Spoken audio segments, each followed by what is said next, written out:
finally assembly day. So this is the old bearing here, and so I don't know if you guys remember from any of my older videos, but I am an actual, no kidding, AMP turbine engine mechanic, and I hate to and or embarrassingly say that I went and got a digital micrometer. So here we go, zeroed it out. Of course, let's see where we get 14,350-ish. So that's on the old one, and on the new one, outside diameter 14 and 390 something, 75-ish. So we're really close there. This is the inner diameter, or the bore, 750-ish. This is the old one, 750-ish. Beautiful. So I guess what comes out to be the Teflon lined is the T, I believe, and or the FK, but it's been a couple of days since I looked it up. This is the packaging, excuse me, for it. I sourced these through Summit Racing. Shout out to my hometown, Summit County auto parts store. So we'll get rid of our calipers here. So that basically where I sourced it and what I was looking for. So here I've had this soaking in the in the PB for a couple of days now while I was awaiting the new bearings to come in, and you can see the absolute corrosion that was on the inners, or the outers, excuse me. And what I'm going to do, I'm going to put some water displacing grease on the outside here. That emotional event of popping those out should be avoided on the next service. So with that, I did practice on this guy here. They embarrassingly just dropped straight in. It was so funny when I pressed it out. I was expecting something a little more pressure to get that out. So anyone who's ever ridden a bicycle in their life knows Philwood waterproof grease is the gold standard in water displacing grease. Ooh, wow, it's been a long time since I've used this grease. Let me squish it up a little bit. With that, so you can see inside here maybe where the outer race of the old bearing kind of wore down inside there. Let me get a pointing device. So you can see it took off the anodized coating. I was thinking about putting something in there, but I think it might have just been when they had tightened that bolt.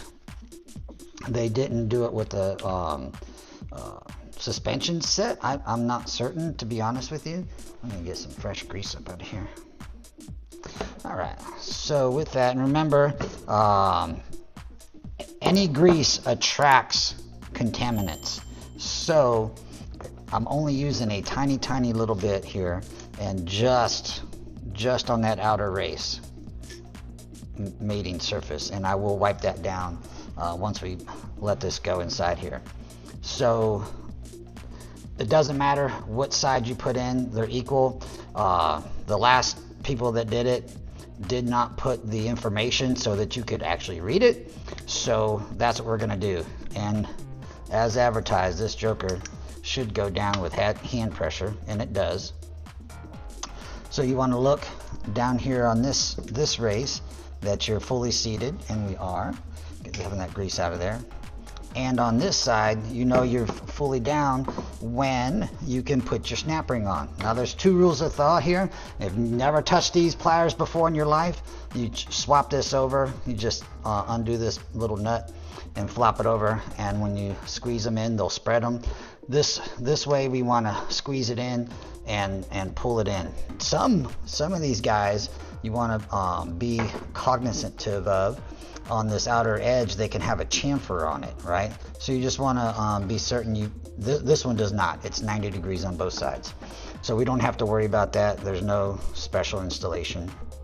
So you basically squeeze those guys in here, and there's two rules of thought. To put it down in here, keep it squeezed all the way down and let it snap in like that, Or if you want to, or your pliers aren't working out for you, I'm trying to do this so you can see it. Oops. Just like that. I'm going to try to pull this back out and show you the alternate method. So you can see, let's get this in here. So you can see where the snap ring is not seated down on the bearing, right? So we have one little end that is seated down in there. So you just take your screwdriver basically and start where it's seated in its race, and just start pushing down, boom, and it snapped right in there. I guess that's why they call it a snap ring. So anyway, that's the innards, and these SRs are super sweet. They come with these little rubber grommets, if you will. I don't know what you want to call them, but basically waterproofing. I want to poke it and get rid of my environmental. There we go.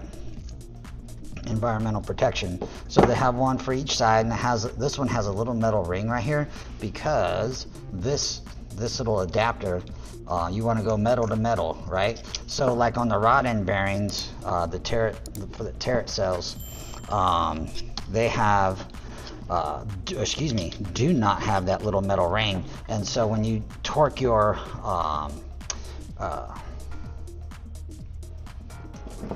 rod end bearings on your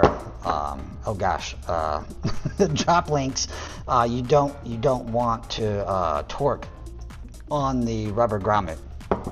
So these guys actually sit metal to metal, and it's 100% metal to metal connection all the way through, and when you put your bolt in, you have metal to metal all the way. So yeah, that's a great thing about these SRs. Now, if these SRs don't work out, I don't know why they wouldn't, but I got these with my used inner and outer lower control arms. These things are indestructible. I'll go back and use these rubber ones if I have to. But again, I'm not even going to mess with trying to destroy this beautiful machined piece of aluminum stock to get these out of here, because it's not even economical to replace these. I looked these up on the internet.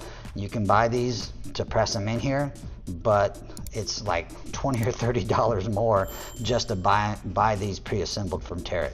So with that, these are rebuildable. These really are not, and it's not even economical.